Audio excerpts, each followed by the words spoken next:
Extreme heat can kill.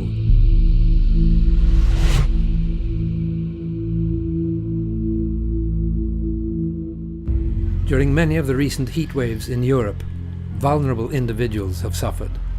It's estimated that thousands of people died in 2003 and in 2007, due directly or indirectly to the heat waves in Europe.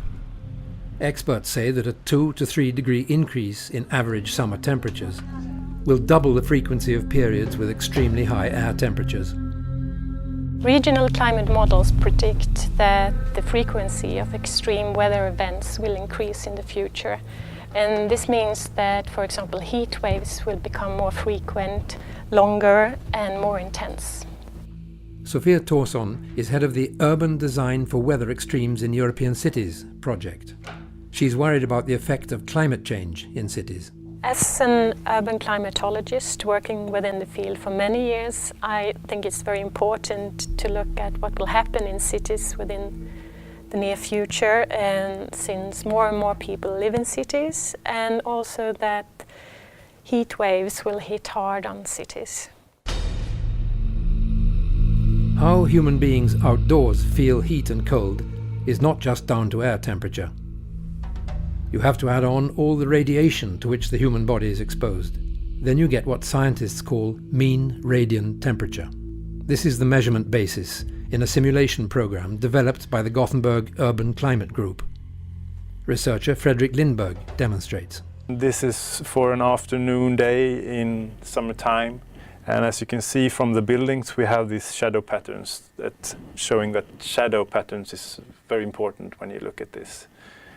We can put in vegetation and we can alter the building structures. We can put in big buildings or small buildings or more buildings and so on. See what happens when we make these changes.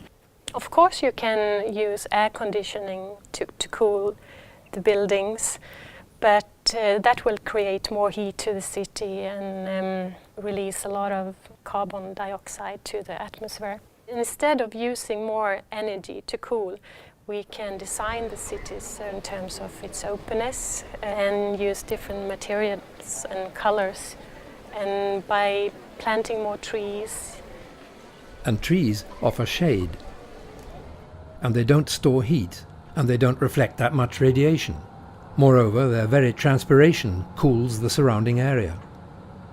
The easiest thing to do in an existing city is to have more vegetation in the city. Planting trees, have rooftop vegetation and more parks. In the Vauban district of the city of Freiburg in southern Germany, the planners introduced vegetation from the outset. And in many cities today, planners are introducing green elements for environmental reasons. Resistance to weather extremes is one of them.